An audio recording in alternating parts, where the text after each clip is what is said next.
All right, Revocruit in the building with Yohandry Ortiz. Yes, Please, sir. for the audience, go ahead and introduce yourself, my man. My name is Yohandry Ortiz. I'm class of 2026, JUCO player.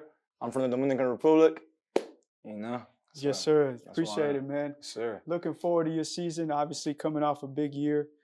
You're one of the best players in junior college. You corrected me before the cameras went on. The best player in junior college. Yes, sir. Looking forward to the season you're going to have, young man. Yes, sir. Obviously, we're here in your new home, the Texas Dome. You're coming off one of the best JUCO seasons in the country, averaging 24 games as a freshman. A lot of people see the talent, man, but what do they miss about the work it takes behind the scenes? Man, I would say a lot of people, they just talk about social media, what they see in social media offers, the hype and all of that, but they don't see everything that takes to get to that point. Like the 8 a.m.s with my coaches every day, the extra work in the weight room, the long practices every day with my team, and just like, just being, like I would say, just being obsessed with the grind, like even though I got a lot of stuff going on for myself, like it's to the sides, like, I haven't accomplished nothing yet. Like my ceiling, I haven't even reached my ceiling yet. So even my coaches, even my managers, they all can tell you, like, I'm in here at 8 a.m. Every day. I'm in here at practice. I'm one of the most energetic dudes every day. So I would just say, don't get food or just, don't get your eyes big about everything you see on social media, because it's a lot that takes behind the door. So It takes a lot, man. Like you said, obviously, I was a former player, so you got to have a goal and you got to be on a mission, man. It's tunnel vision. No, You for got to sure. go chase it and you got to sure. sacrifice some things. I mean, one thing I would say too to a lot of people, don't look at what somebody else got going on. Like a lot of players, they get their eyes, they see social media, they see one player getting a lot of offers, and they get stuck about, oh, I'm better than this player. He's getting this, he's getting that. Why I'm not getting that? And the reason why for that, because it's like you gotta be so focused on your own paper and make sure, like, focus on your grind. Like when I was in high school, coming out of high school, I thought I was a Division I player.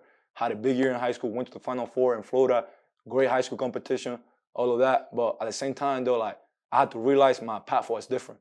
I went to prep school, I went to Miles Community College, all the way in Montana. So I wasn't looking at myself like, oh, this dude is D1. I should be there with him. No, I was looking at myself like, hey, this is my path. My path is different from everybody else. So one thing I will tell a lot of players, embrace your path, embrace your work.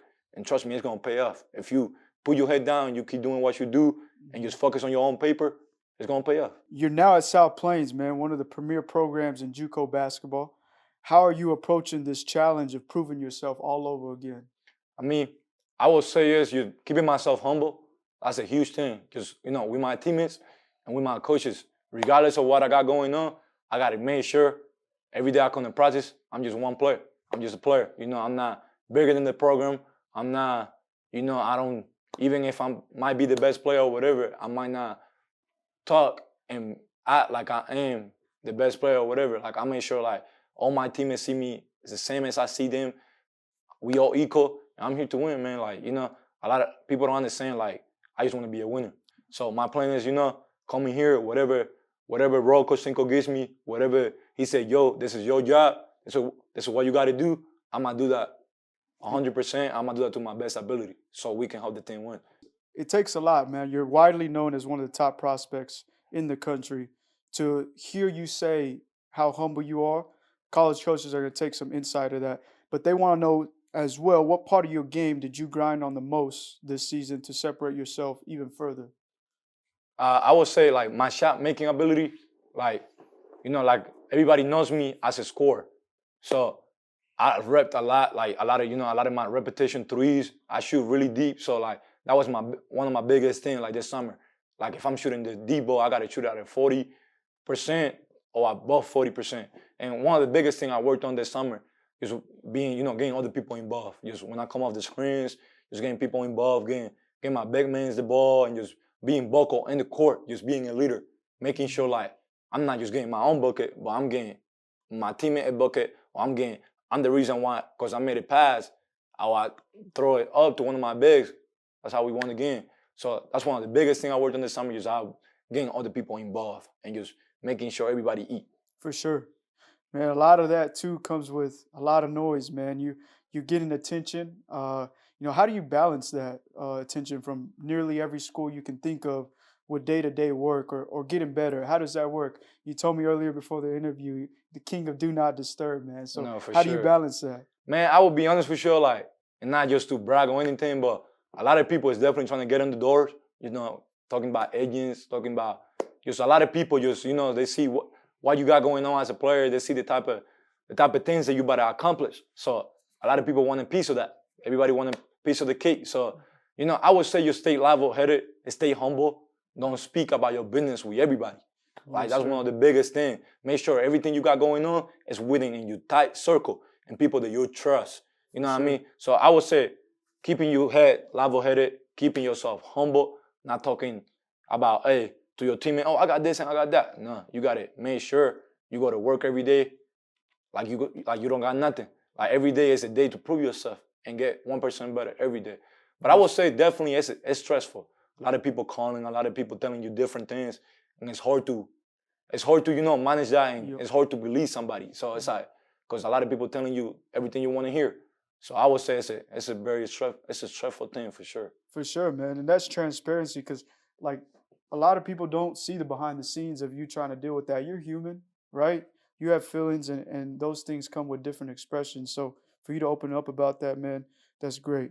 So, let's go back into your childhood a little bit. Yes, sir. Growing up, you rep the DR, the Yes, Dominican sir. Republic. Shout out to them. Ustedes Y- saben que lo que. yes, sir. Yes, sir.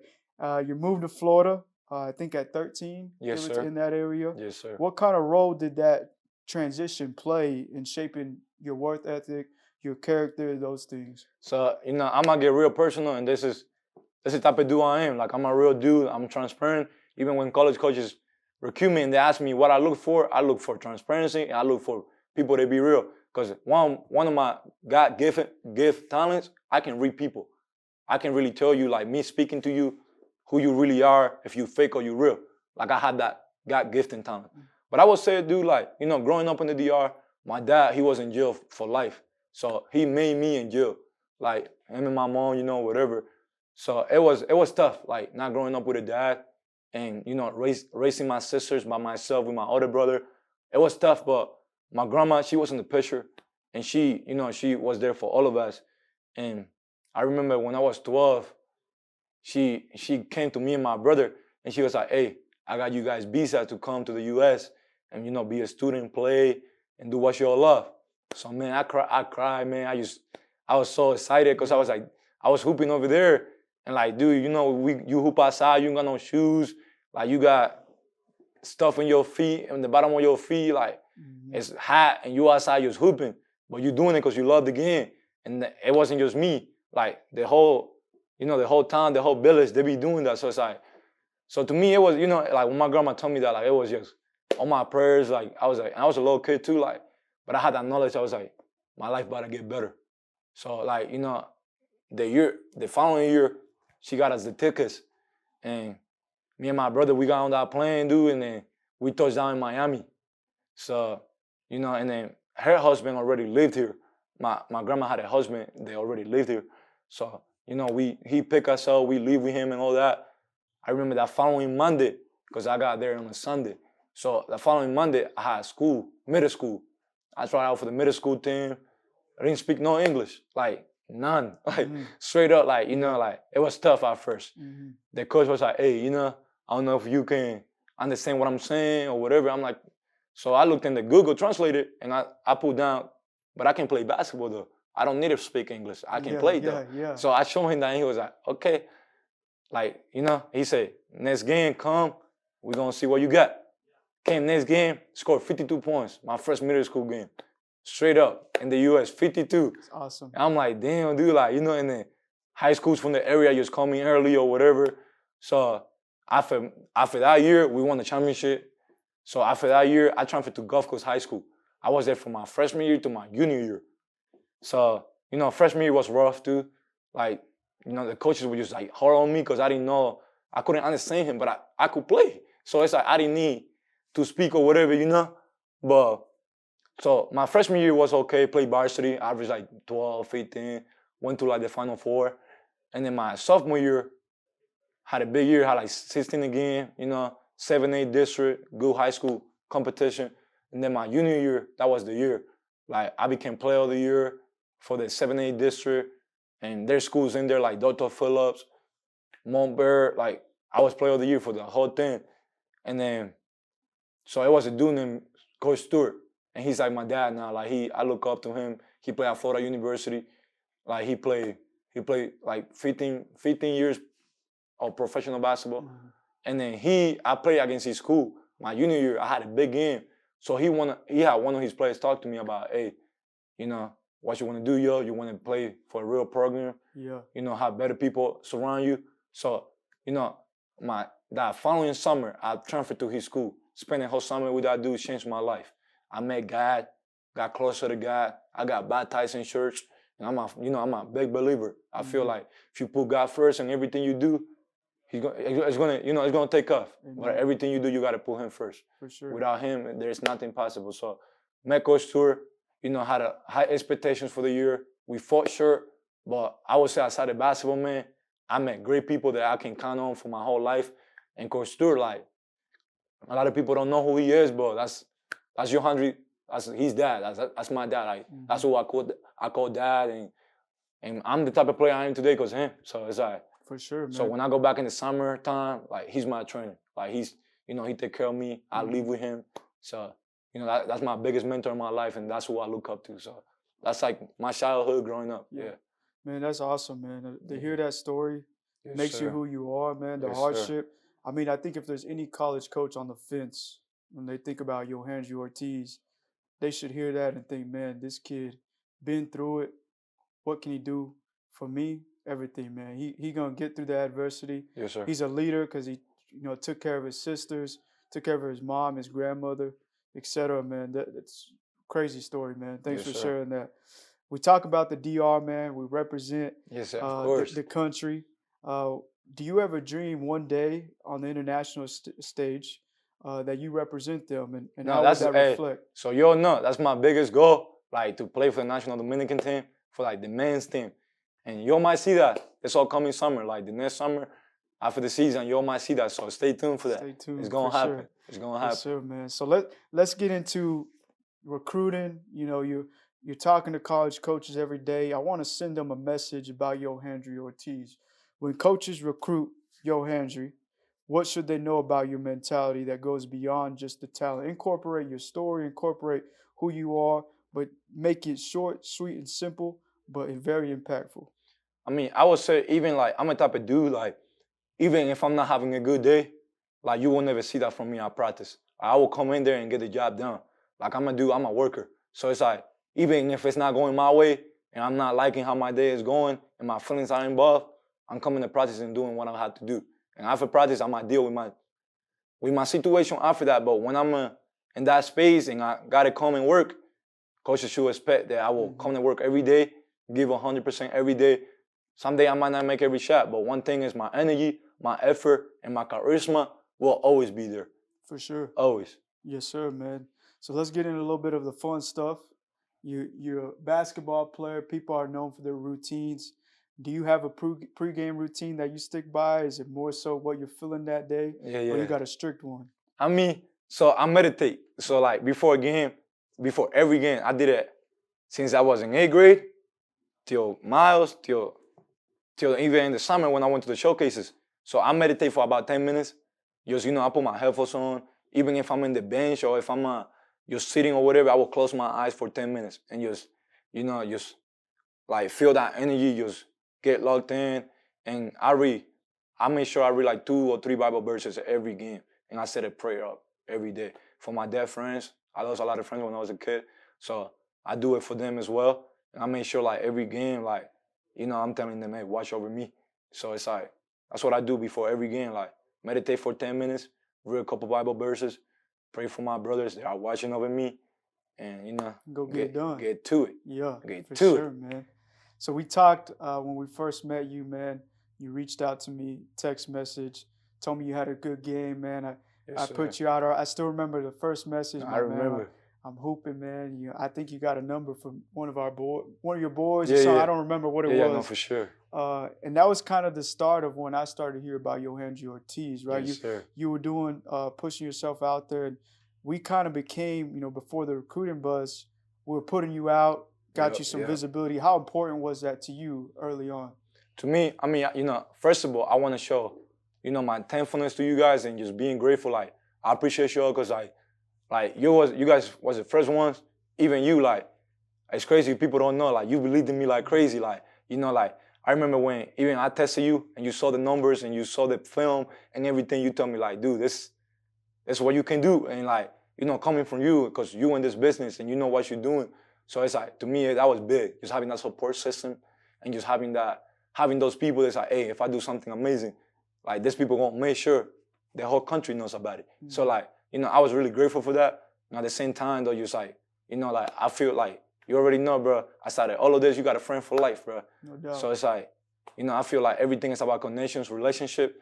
We might help each other in some things, but at the same time, though, like, I see you as one of the people I look up to as well, like, a friend for life. No So it's doubt, like, man. one day, your batch might be at my wedding one day. Oh, there we go, man. Yes, sir. So you'll know. That's what's up, man. Yes, sir. So we talk, here at Revocruit, that's life changing for us, right? To know that we're impacting players, allowing college coaches to know who you are, changing their life is what we do, and that's why we do it, right? We're trying to bring that media aspect and the technology we have together. What do you think a platform like Revocruit can do for other JUCO players, high school players, even transfer portal international guys trying to be seen by college coaches? I mean, I would say the main thing, that app. If you don't have the app, make sure you download that app, create your profile, and if you have schools recruiting you, put them in there. And it's crazy, like, sometimes, like, you go on the page, and like, if you want a graphic, like, their page will make you a graphic. Like, it's that easy. Like, if you want like a recruiting graphic, or you want, like, let's say, like, you have a big game, and just go on the Revocruit app, and let's say you have 30 points, and you have 8 rebounds, 5 assists. You can put a picture, choose there, font, or whatever you want the graphic to look like, and the page will do it for you without you even doing too much. So I think it's a great thing. I think it's an easy access, not just for the players, but for the coaches too. Like, a lot of coaches, like, even before, they got to go to synergy, break play down, then that, and they do that. But at the same time, though, like, they go to Revocruit, and they can see how you're gonna recruit it, how you're gonna recruit it. They will see your stats for the year. They will see graphics about your big games. They will see your highlights all in one session. So I would think, it's a huge thing for everybody, not just the players, even for parents. Like, if you want to see how your kid doing, or you want to see a family friend or something, how the recruitment is going and everything, I think it's a huge thing for a lot of people. Like, you go in there, you see the schools, the page will make graphics for you. Like, I think it's a big time. For sure. Man. Yes, sir, man. And we're gonna go ahead and close up here. Yes, sir. I'll allow you to one last message to kick this thing down the road. We're looking forward to the South Plains season. Yes, sir. Starring Yohandry Ortiz. Yes, sir. Leading the way, man. You can go ahead and close out with anything else you might want to say. Man, you already know. So, like, stay tuned. I do this for my people. People at home, Grandma, Yoeli, Coach Stewart, Mama Margaret, all of you. I love y'all. Stay tuned. We're gonna have a great year. Yes, sir. Appreciate you, Bash. Yes, sir. Yes, sir. Good looking out. No, for sure.